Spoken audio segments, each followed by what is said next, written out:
Je m'appelle Marc. Je suis architecte et investisseur immobilier, et mon parcours n'a pas toujours été simple. Je me souviens de mon enfance, où je rêvais déjà de construire des bâtiments. Mais à l'époque, je n'avais aucune idée de ce que cela signifiait vraiment. J'ai grandi dans une petite ville, et je passais beaucoup de temps à observer les bâtiments autour de moi. Ils semblaient tellement importants, comme des témoins de l'histoire. C'est là que mon intérêt pour l'architecture a commencé, mais aussi ma fascination pour l'impact des espaces sur la vie des gens. Au début de ma carrière, je pensais que l'architecture était uniquement un métier de créateur, de gens qui dessinent de belles choses. Mais j'ai vite appris que c'était bien plus que cela. C'était un métier qui demandait des compétences en gestion, en finance, et même en psychologie. Il faut comprendre les besoins des gens, savoir comment gérer un budget, et avoir une vision claire de ce que l'on veut réaliser. Quand j'ai commencé à travailler dans l'immobilier, je me suis rendu compte que l'architecture et l'immobilier allaient de pair. Les deux secteurs se complètent, mais ils sont aussi très différents.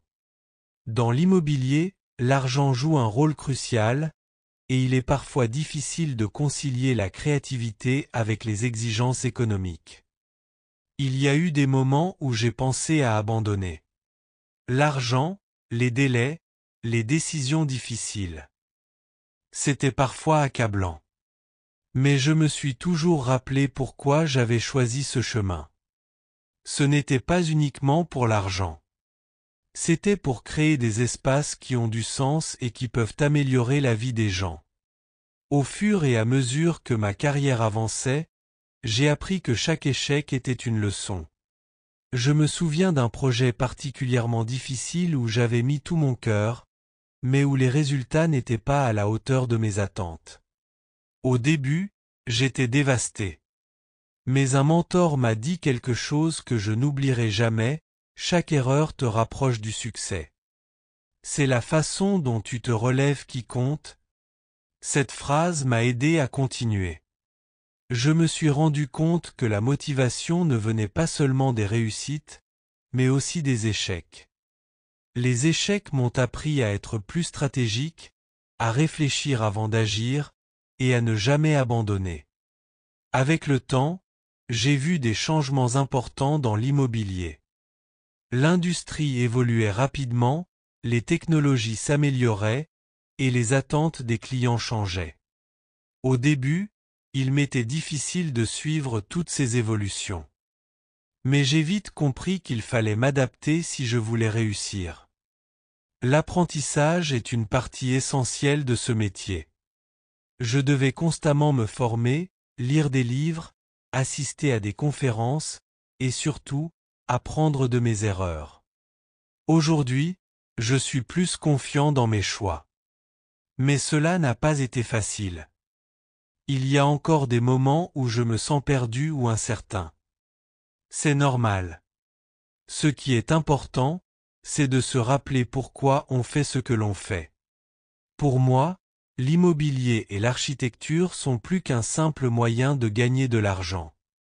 C'est une passion. Chaque projet est un défi, une occasion de créer quelque chose de nouveau, quelque chose de durable.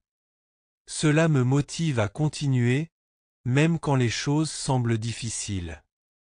J'ai aussi appris qu'il ne faut jamais sous-estimer l'importance de l'équipe avec laquelle on travaille. Au début, je pensais pouvoir tout faire moi-même, mais j'ai vite réalisé que l'immobilier est un travail d'équipe. Un bon architecte a besoin de bons ingénieurs, de bons investisseurs, de bons constructeurs. Il faut savoir s'entourer des bonnes personnes. Un autre aspect essentiel est de rester curieux. L'immobilier évolue rapidement.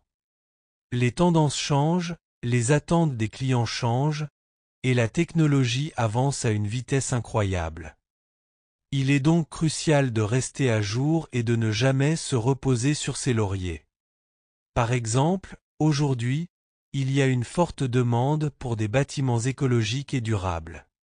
J'ai toujours été intéressé par l'écologie, mais ce n'est que récemment que j'ai compris à quel point l'architecture durable pouvait être bénéfique pour l'avenir de notre planète.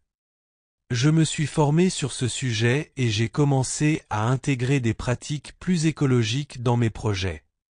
Cela ne concerne pas seulement la construction de bâtiments, mais aussi la manière dont ces bâtiments interagissent avec leur environnement.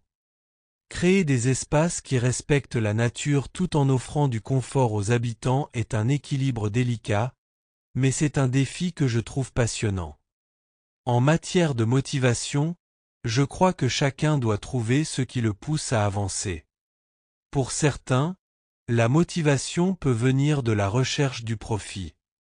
Pour d'autres, c'est le désir de laisser un héritage. Pour moi, c'est la possibilité de voir un projet devenir réalité et de savoir qu'il aura un impact positif sur les gens. Cela me rappelle constamment pourquoi je travaille aussi dur. La motivation, c'est aussi avoir un but clair. J'ai toujours eu une vision de ce que je voulais accomplir, même quand je n'avais pas les moyens d'y arriver. Cela m'a permis de rester déterminé. L'immobilier, comme l'architecture, est un secteur qui demande de la patience. Les résultats ne sont pas toujours immédiats, mais chaque petit pas vous rapproche de votre objectif.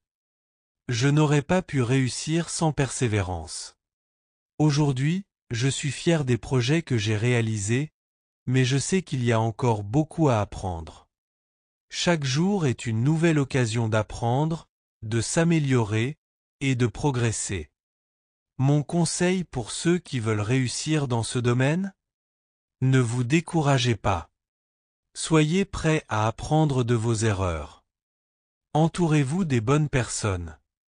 Restez curieux, et surtout, n'oubliez jamais pourquoi vous avez choisi ce métier.